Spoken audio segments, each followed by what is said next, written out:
बढ़िया सौभाग्य मिला है। बहुत देर तक प्रभु में मन को लगाए रखना है। बहुत अच्छे पहुंचे हुए उपासकों में क्षमता आती है, नहीं तो नहीं होती। लेकिन कथा कीर्तन लीला गायन में आपकी रुचि हो या न रुचि हो, बैठे हो तो श्रवणेंद्रिय में पड़ रहा है। ये हमने देखा कि काले सर्प ने दस्सा तो पूर्व के बड़े मंत्रज्ञ जन होते थे, 7 लोग लगभग आए हुए थे। और जिस समय से सर्प का जहर चढ़ना प्रारंभ हुआ था, श्यामता छाने लगी थी शरीर में। हम बालक ही थे उस समय, तो नीम के लछुए से लेके और वो मंत्र बोलते थे। अपने लोग के कोई नहीं समझ पा रहे थे क्या बोल रहे हो, ऐसे बड़बड़ाता जैसे, ऐसे शब्द की कोई शब्दों का ज्ञान नहीं होता था कि बोल क्या रहे हैं। पर जो भी मंत्र पूरा होता तो उसमें ऐसे लहरें आती। 4 घंटे के अंतर्गत शरीर की श्यामता खत्म हो गई, जहर खत्म हो गया। तो जिसको सर्प काटा था वो कुछ जान तो रहा नहीं ना कि क्या बोल रहा है, लेकिन प्रभाव तो पड़ रहा है ना उसका, विष उतर रहा है और उतरा। ये किसी के प्रमाण की जरूरत नहीं, खुद हमने देखा है कि और कोई मंत्र काम नहीं करता, ऐसी बात नहीं। पर मंत्र का ज्ञान ही नहीं है तो नाटक से थोड़ी विष उतर जाएगा। मंत्रवेत्ताओं को देखा है, 4 घंटे में फणधारी सर्प के द्वारा काटे हुए शरीर पे विष की श्यामता छा गई थी, सूजन आ गई थी। 4 घंटे में स्वस्थ कर दिया, ये हमने खुद देखा है। तो उस समय की बात, वो मंत्र क्या बोल रहे हैं, वो जिसको सांप ने काटा उसे तो शुद्ध ही नहीं है, और वहां कोई भी नहीं जान पा रहा था कि क्या बोल रहे हैं, लेकिन विष उतर गया ना। ऐसे ही चतुरासी जी का गायन हो रहा है, श्रीमद राधा सुधा निधि का गायन हो रहा है, 42 लीला का गायन हो रहा है। आपको नहीं समझ में आ रहा, कोई बात नहीं, पर आपका विष उतर रहा है। जो संसार विष है, जो भोगाकर्षण है, जो अविद्या के द्वारा किए हुए पाप कर्म है, वो सब नष्ट हो रहे हैं। धीरे धीरे आप जब स्वस्थ हो जाएंगे तो समझ में आने लगेगा क्या गाया जा रहा है।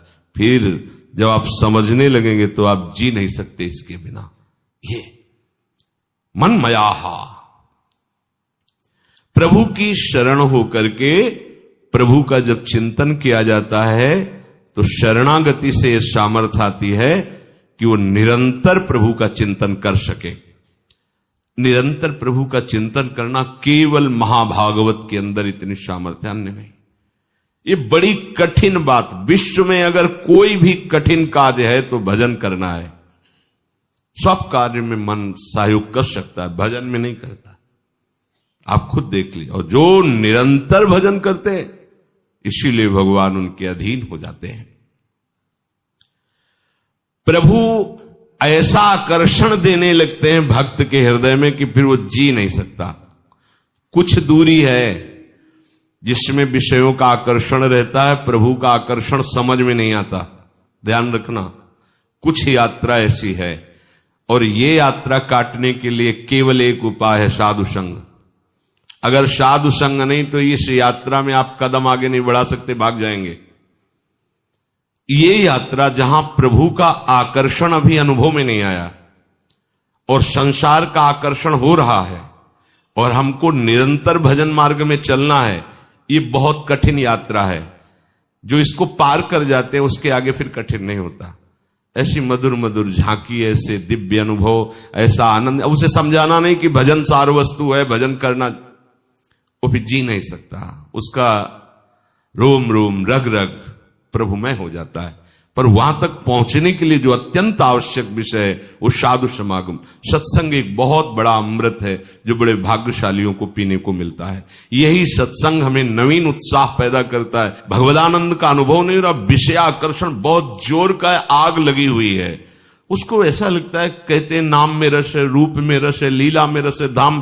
पूरी चतुरासी जी कई बार गा रहा हूं, सब कुछ कर रहा हूं, लेकिन हृदय वही विषय आकर्षण से कोई आनंद नहीं। तो ये अनुभव की बात कह रहा हूं, इसलिए ये कहीं लिखी बात नहीं कह रहा कि इतना मार्ग सूखा रहता है, वो यहां की बात कह रहा हूं, छाती की बात कह रहा हूं कि कुछ दूरी की यात्रा को केवल मानकर चला जाता है, गुरुदेव की आज्ञा मान करके, और उसमें जो विषय आकर्षण होता उनको मान करके हम उसका त्याग करते हैं। कोई आनंद बस नहीं त्याग कर रहे हैं।